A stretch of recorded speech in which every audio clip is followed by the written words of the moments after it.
I never give credit to Studio Bones because I hate them with every fiber of my being for ruining a lot of this arc, but for episode 19 of season 7, I'll give it to you. This episode was peak. This episode had a lot going on. We had the return of All Might versus All-for-One, and then we had the conclusion of the Todoroki family arc.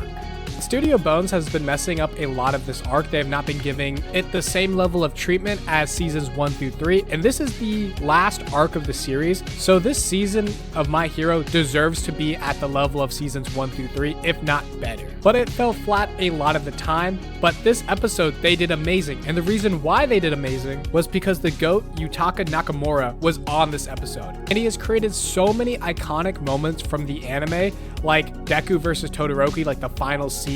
He also did Bakugo getting rescued from All-for-One and Deku versus Overhaul, just to name a few. Like, this man should be on every episode of My Hero. This man should not be able to go home. He needs to be cooking this entire season. I don't care how much he cost, pay him everybody's salary because this man is a genius. And I want to break down some of the iconic moments from this episode because it is too good not to talk about. So one of my biggest complaints about Studio Bones is they don't adapt Horikoshi's artwork. Like, honestly, I kind of just want Horikoshi's artwork to be transferred directly into anime and nothing tampered with. Like, it is so good, just add movement and like some animation. But this season, they kind of take some of the iconic panels, but they haven't really like done it as good as Horikoshi does.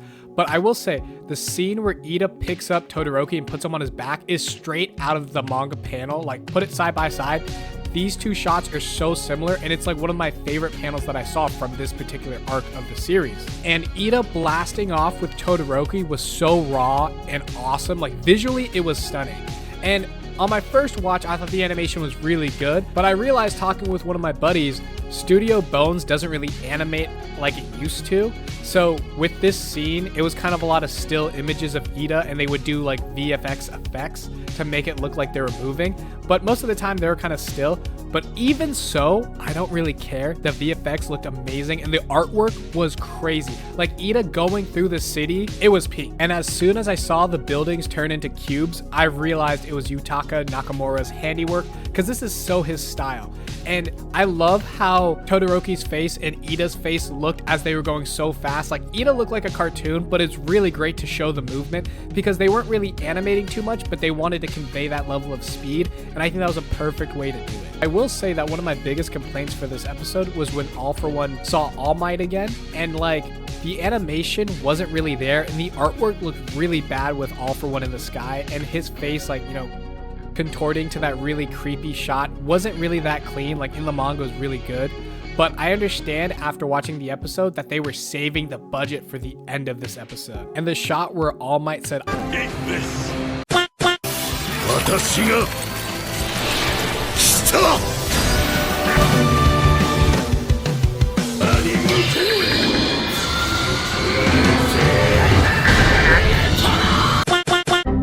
That was beautiful. That is a thumbnail moment right there. It's my PFP for a little bit, but it was a great scene, and it was really fluid with that animation, so I'll give him that. But then we get to the meat of the episode, and that's Endeavor encountering Dabi again, and just the art was insane. It was visually stunning. When Endeavor catches Dabi, both of their character designs look really good. The scene where Endeavor says it's all my responsibility as he looks at a fully healthy Dabi, I thought that was beautiful. Like, that little space they're in was breathtaking, and the art was really good. It literally adapted Horikoshi's panel in the best way possible. The art peaked whenever Ray showed up to save Dabi, and you just see them flashing between Endeavor and Dabi to Ray.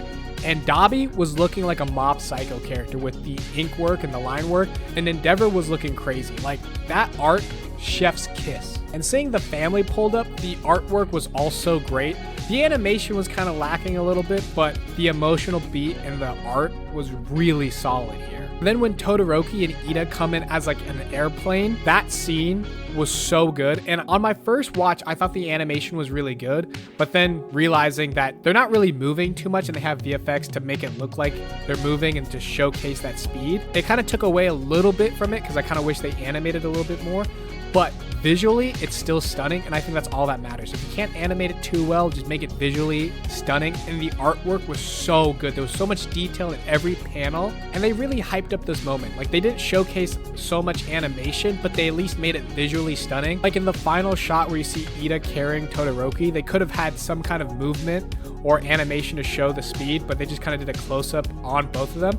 But it was so visually stunning, I did not mind at all. And my only real complaint was when Todoroki hit the ground, I wish he was still rolling and then got up and ran with the speed. But he did kind of a full stop, then got up and kept running, which it's whatever, but it still looks really good with Todoroki running towards the family. Like, that shot was so good. And when Ida says, become who you want to be, and you go back to Todoroki running, like, that is so good. That shot, that sequence was so good. And then the final scene where Todoroki is running up and you see the family trying to calm down Dabi. Like, the artwork was going crazy. The line work, the ink work, the blot work, it was just visually stunning. And then you see Todoroki running by himself and jump into the fray with his family. Peak cinema. And then when the ball of fire freezes over and dissipates, God, that was so good. And then the voice acting and the music were on point this episode. When Dabi was cursing his family and wishing that his dad would die, and all the tears coming out of his eyes would freeze over, as well as Endeavor apologizing to everybody. It was heartbreaking, and the amount of cadence and emotion the Endeavor voice actor put in made it such an impactful performance. Honestly, this episode is probably one of the best, if not the best episode of the season so far, and I just wish that the rest of the season looked like this. Like, visually it was stunning, and I think that My Hero deserves this kind of artwork and animation, especially if we have to wait a year in between seasons. And I'm honestly just so grateful to Yutaka Nakamura for being in this episode, and I wish you were in every episode of My Hero, because your work is amazing. And I need you here for the All Might versus All for One round 2, because I need to see ufotable level of animation for that fight. But congrats to Studio Bones for finally having my jaw on the floor. Like, I've been wanting this animation since season 3, and I know you guys could do it. I just wish you did it more consistently. And this final arc of the season, we need to go out with 10 times this for the final fight. So please, Studio Bones, I'm begging you. But I hope everyone else had a great time watching this episode, and it took me back to early My Hero Academia. So thank you, Yutaka Nakamura. And if you guys like this episode, don't forget to like and subscribe, and I'll see you guys next time. Peace.